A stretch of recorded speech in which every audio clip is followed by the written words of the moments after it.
have an e-bike that I'd love to take with me on trips, and I've been noodling about where and how to mount a bike rack.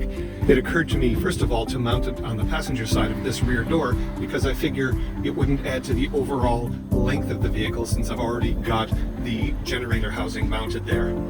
But that raises lots of issues about how to mount it in a way that I can easily raise the bikes up and down, how I can keep it from impeding the doors swinging open more than 90 degrees. How do I do it so I don't block any of the lights and the license plate? And I really haven't come up with any satisfactory answers.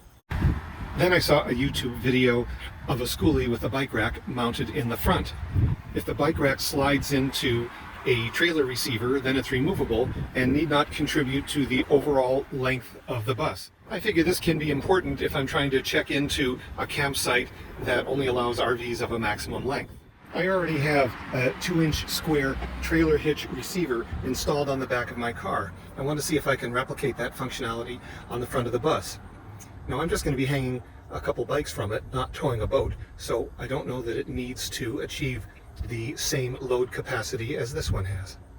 It turns out you can buy trailer hitch receiver stock.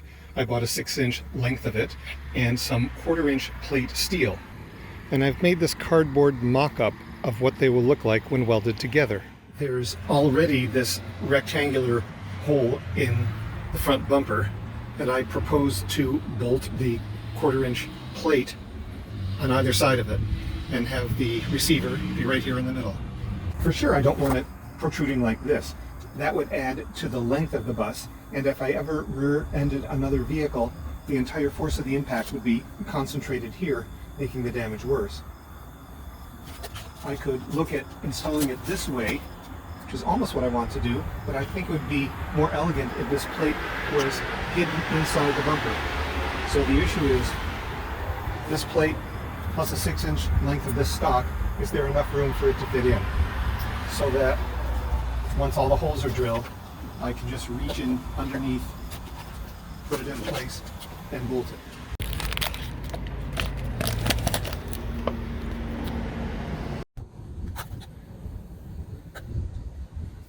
Yep, I've cut the receiver stock down to 5 inches, and now I have enough clearance.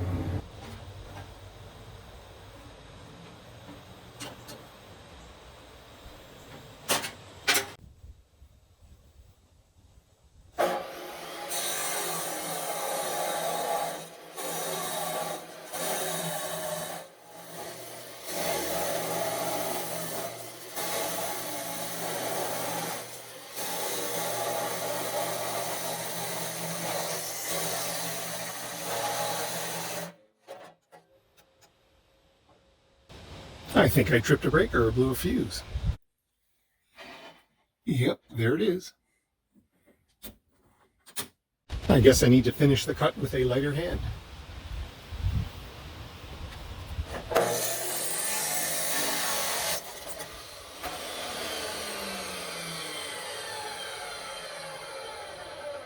Seriously, that's how close to done it was? One of the nice things about this offcut is that it's going to help me to draw where the hole needs to go in this plate. It would have been harder to trace that hole through such a long piece.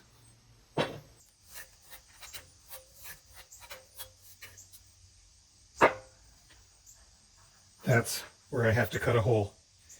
And cutting internal holes like that is a real pain in the butt. Let's see how it goes. I propose to start by drilling large holes in the 4 corners here. This is 1/4-inch thick steel, so it's not an occasion to skimp on tools.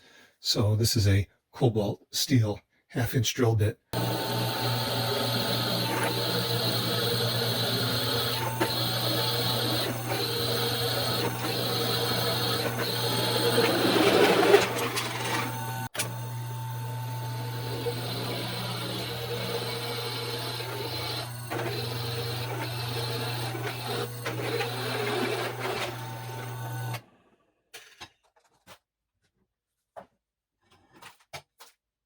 Now I just have to connect the holes. I don't know if it'll work, but I'm thinking maybe I could remove most of the material between the 4 holes using a grinder with a cutting wheel. Let's find out.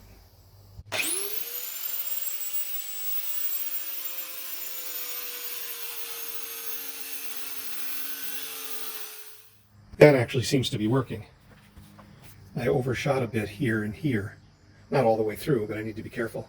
I was trying to get the depth, but I can flip it over and cut from the other side as well. This is promising.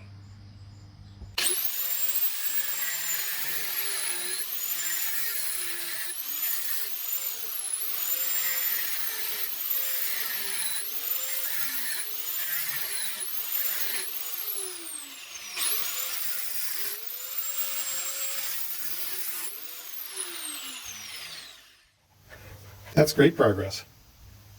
Now I have to see if the hole is big enough. This is a trailer hitch extender. The dimensions here are 2 inches square. And this is what is going to go into the receiver that I make. I declare the hole to be pretty close, but not quite there.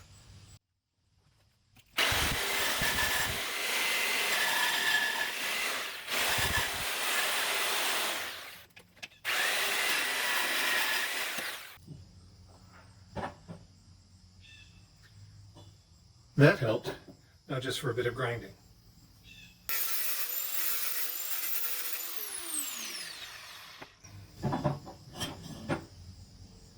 That's great. And here's a challenge remaining that's mostly about measurement. This pin goes through the hitch and the receiver to lock it in place. So I need to drill a corresponding hole here. Just a matter of lining it up.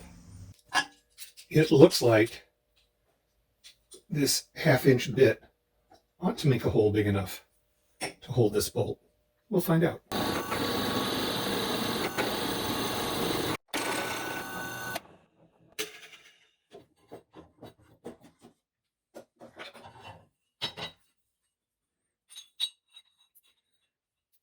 I think the hole is big enough. Now to see if I can use it as a guide to drill through to the other side.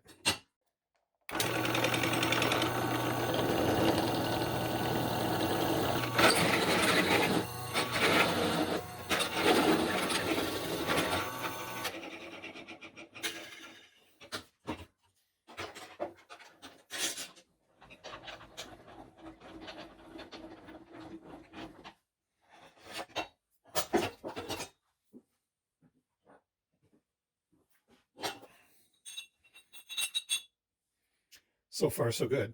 Now to find out if it lines up with the trail hitch extender.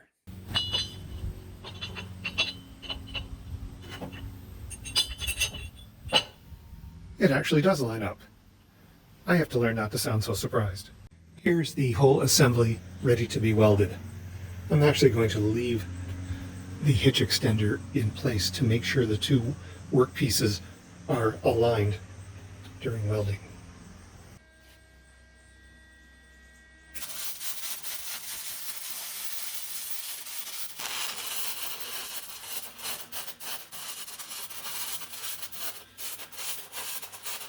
I wish I could do prettier welds, but I've welded all around it twice, and it's strong enough.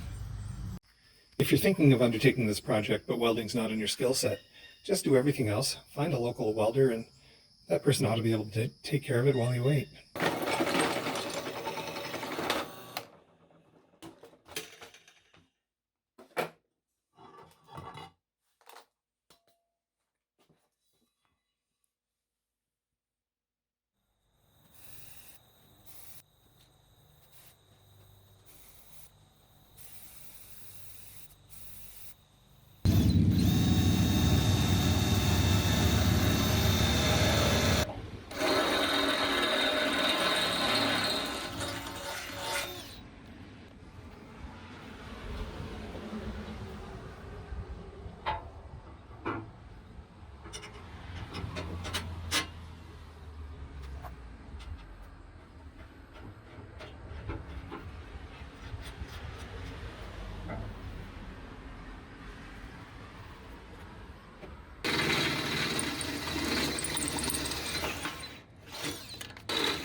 The theory is if the 4 bolt holes line up with this plate on the outside of the bumper, they also ought to line up when the plate is on the inside of the bumper.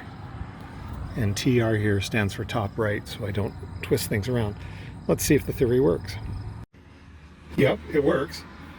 Now where I drilled, I exposed some bare metal, so I'm going to touch up those spots, let them dry overnight, and do the final assembly tomorrow. It's the next morning, the touch-up paint is dry, and it's time to finally assemble this thing. I'm going to be using lock washers and Loctite to try to keep the nuts and bolts firmly cinched as this thing bounces down the road.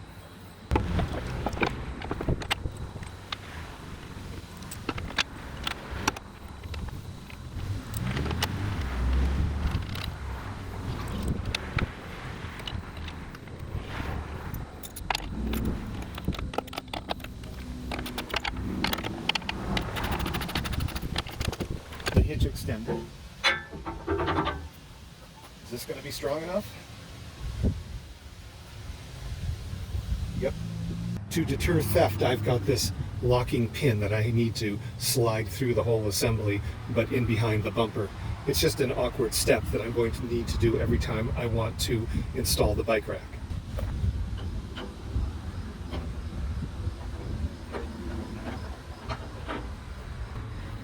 As you'd expect, I also have a locking pin between the hitch extender and the bike rack itself.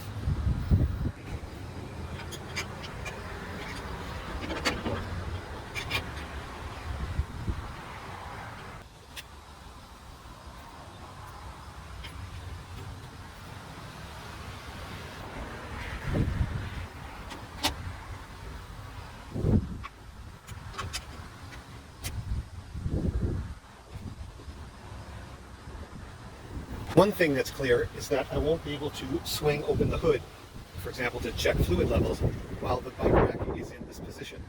It does have a swing out position though, and I'd be curious to know whether I can open the hood when it's swung out like that.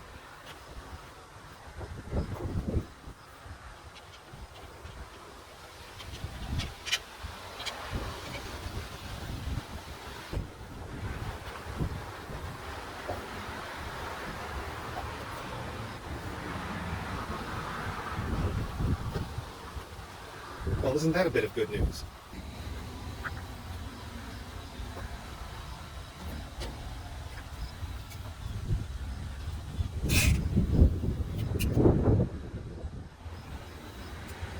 I don't know that I'm happy about how high it rides in front of my field of view while I'm driving. Let's see if it's any better if I swap the bike around so the basket's on the other side. I'd say that's marginally better. It's still not great.